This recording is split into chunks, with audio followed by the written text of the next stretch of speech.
This content and all of our content is brought to you by our wonderful patrons over at patreon.com/worldclassbs.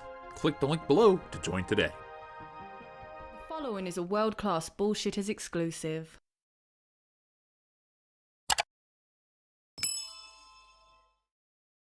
Woke is a word that rubs some people the wrong way, but it's a good word to indicate what entertainment you should avoid. For the last few years, woke has become synonymous with garbage. Can you name a good woke movie? I'll wait. For those who are late to class, woke entertainment is entertainment with a cultural agenda. Films that focus on representation over story. Films that exist to put men in their place. Films that get achievement trophies for existing, yet offer very little merit on their own. These films all have two common threads. One, they suck, and two, they fail to make money. As Hollywood pushes for more of this agenda-driven entertainment, audiences are abandoning ship. Profits are non-existent, and things keep getting worse. Films that don't follow these narratives are being rewarded for not being woke. Last summer, Top Gun Maverick blew audiences away. The film was a follow-up to a 36-year-old film that, while admittedly was a pop culture phenomenon, blew past all expectations. The film was praised for its old-school approach to action, family, heroes, and story, and grossed over $1 billion at the box office. Fans loved it, but Hollywood hated it. Yes, they loved the money, but the message it sent spit in the face of their narrative. This year, Tom Cruise is back with his most bankable character, and the pro-agenda people are trying to spin the latest film, Mission Impossible: Dead Reckoning, as a failure, when in reality, it's far from that. For some reason, Variety and other publications are painting this film as a disappointment. Let's talk about what's really happening. Mission Impossible: Dead Reckoning Part 1 officially has the best 5-day opening in franchise history. The 7th Mission Impossible film with Tom Cruise as Ethan Hunt premiered last week, and reviews were overwhelmingly positive. The film currently holds a 96% rating from critics and 95% rating from the audience. The film's 5-day haul globally was $235 million and $80 million domestically, according to Deadline, and that's the best 5-day opening in the franchise history. For comparison, the latest Indiana Jones film only made $130 million during its first 5 days. While the film didn't hit the $100 million mark domestically, hauling in $80 million and leading the box office charts isn't bad at all, plus the word is spreading like fire that the film is incredible. Last summer, Top Gun Maverick injected life into an industry that seemed to be dying. The sequel to the 1986 film made nearly $1.5 billion at the box office. As Steven Spielberg told Tom Cruise, the film might have saved movie theaters. Now, it appears Cruise has another major box office hit on his hands.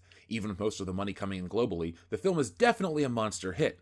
Turns out fans responded to non-woke content. Cruise's last two films, Top Gun Maverick and the new Mission Impossible, focus on one very simple thing: giving fans an epic ride. People responded by buying a ton of tickets and rushing to theaters. Perhaps the rest of Hollywood could learn a lesson here. If you want to make money, give fans something that's simply fun. And if you want to hear our non-spoiler review, check that video out right here on the title card. While Hollywood has always known this, people are definitely noticing that these non-woke movies make money. However, the ones that push an agenda tend to fail miserably. Let's laugh at a few, shall we? Cultural agendas in movies seem to be the new normal in the age of wokeness, which may or may not be dying out. While filmmaking as a social commentary device isn't new, there seems to be an excessive amount of cultural agendas and social activism these days, masquerading under the guise of filmmaking. When used effectively, social commentary in film can often be highlighted and bring attention to diverse and serious issues, sometimes sparking much-needed dialogues about them. For example, each Invasion of the Body Snatchers movie had something interesting and crucial to say about the culture at the time of their release, and were often still entertaining, including this scene. Also, a film like They Live has a deep message, but that movie kicks ass. And I'm all out of bubblegum. However, when films feature so much wokeness by forcing cultural agendas down audiences' throats, they can often kill the plot of such movies, or at least draw attention away from what could have been a gripping narrative. Here are a few typical examples where excessive social commentary devices and cultural agendas killed the plots of movies by rendering them divisive rather than tools of awareness that they likely wanted to be. Number 1, Dear White People. I mean, come on, do I really have to say too much about this one? Listen to the title. Now, the film faced a massive backlash from many people, claiming the film was anti-white and by in fact racist itself. By purporting to speak on behalf of the entire segment of society, the film also fell short on being an allegory and meandered more into the realm of direct vilification of anything it didn't agree with. As a result, despite its nearly universal acclaim, it tended to silence anyone who may feel differently, regardless of their race or ethnicity, and had a lack of audience support. Number 2, She Said. While the 2022 film, She Said, told the true story of the journalist who broke the Harvey Weinstein case wide open and sparked the Me Too movement, the movie was a huge failure at the box office. The movie never seemed to attract audiences. Coming after years of the Me Too movement prominence in film and TV and social media, the film's insistence on using every opportunity to seep this cultural agenda into every aspect of the film came off as a little too familiar. By straying from a straight factual journalistic biopic of sorts into a social commentary that overly relayed its message against toxic masculinity and sexual aggression, the film likely felt the reverberation from audiences' inertia to constantly watch those same tropes being portrayed year after year before the movie was released. Number 3, Lightyear. Despite the Toy Story franchise being one of Disney's biggest earners from its animated film collection, its 2022 spin-off Lightyear was a huge box office flop in comparison. The film drove home Disney's overtly cultural stance that had consistently been pushing the boundaries of cultural agendas with its film for some time. Ever since there was news that Lightyear consisted of a same-sex kiss scene, the film faced huge backlash from political audiences and parents in general who were against their kids being hyper-exposed to this sexuality so early on, perhaps regardless of what type of sexuality it was. By choosing to inject an in-your-face political theme into a kids' movie, Lightyear was heavily criticized and led to a huge outcry against Disney becoming too woke. The film was either restricted, censored, or banned outright in some countries. Disney refused to remove the scene after requests from countries like China, indirectly holding that its cultural agenda was too important to be left out. Its effort to promote tolerance, seemingly blind to the fact that its refusals were itself probably intolerant to the cultural and political views of other cultures. Lightyear presented a real quagmire regarding censorship and free speech on one hand, versus the commodification of and woke excess of identity politics on the other hand, and everybody seemed to lose. And now let's read through a few more of these, but at a quicker pace.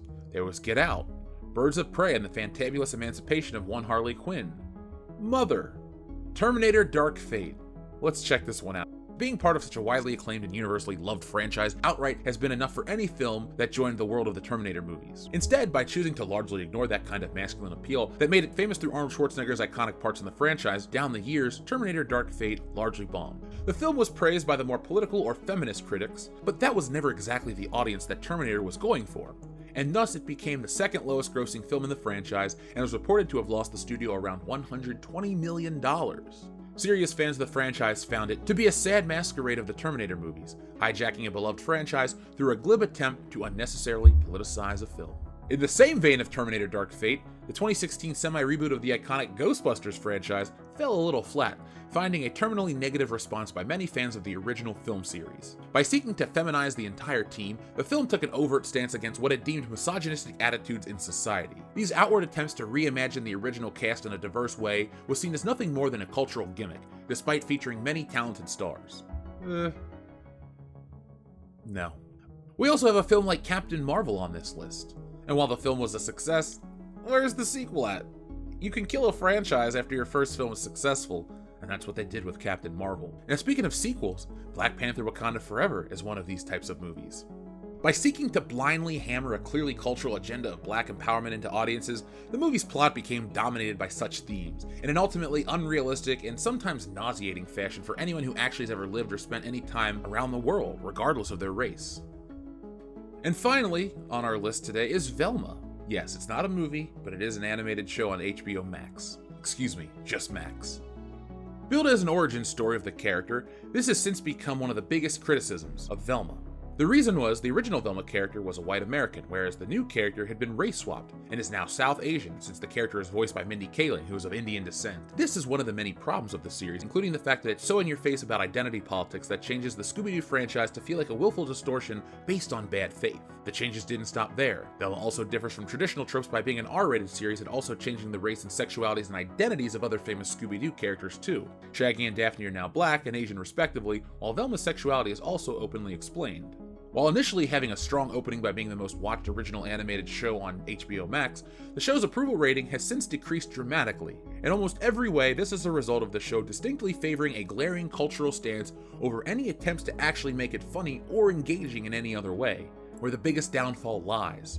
The show uses this wokeism as pillars to directly challenge issues like racism and what comes off as entertainment that is culturally and politically charged.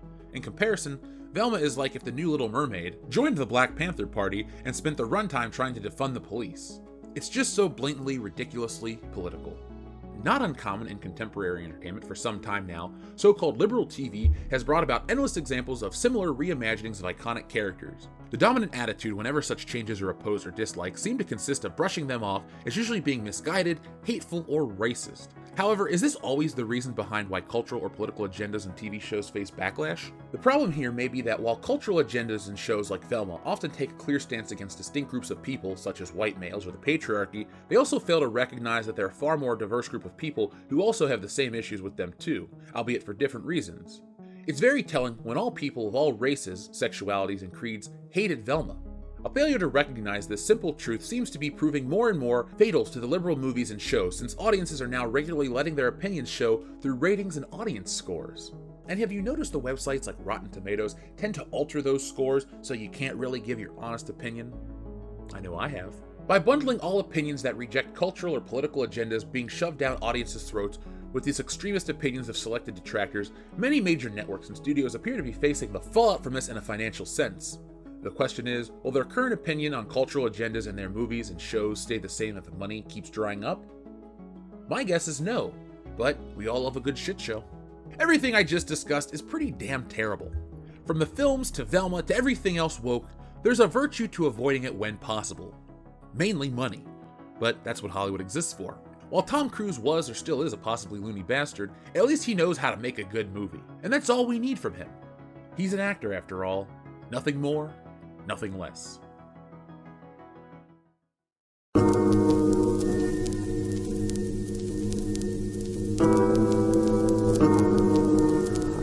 So folks, what do you think of the virtue of not being woke in film? As you can tell, these types of shows, well, they're just called these types of shows around these parts because we all know what you're gonna get with a woke show. You're gonna get garbage, you're gonna get identity politics, you're gonna get a lack of story, you're gonna get over-sexualization of characters that it's kind of awkward. And if you question this stuff, you get called a racist, a bigot, a homophobe. Sadly, those words have lost all meaning on the internet because if you don't like Lightyear, well, you hate gay people. And if you don't like Velma, well, you're anti-Indian or whatever the hell you want to say. It's so frustrating, but it is hilarious to make fun of. And believe me, folks, a lot of us are all laughing to the top. Speaking of the top, folks, we're almost at 200,000 subscribers. I'd like to thank all of our new listeners and welcome in everyone else that's joining us to help us hit that number. When we do, we're going to have a huge celebration. We'll have our 200,000 subscriber special stream where I'll attempt to thank all 200,000 people. It's going to take a while, but it'll be worth it. I also want to direct everyone over to Rumble, where we're getting close to our first 100 followers. Once we do, we're going to have a very special and exclusive live stream over there for those 100 people. So all you have to do is click the link in the video description below and follow us over there. It's a new platform that we're going to expand to, and it's just one of the many ways where we're hashtag building a better bullshitters. As I've said in previous videos, 2023 is one of the most exciting years on the books for world-class bullshitters, and things just keep getting better. Been reading about new studio space, new shows, full shows, all kinds of stuff like that. And you know you enjoy good quality content, but that's not enough for us here at World Class Bullshitters. We provide world-class content. So join us next time for more world-class content and a whole lot more. But in the meantime, be smart, be safe, be cool, but always be excellent to each other.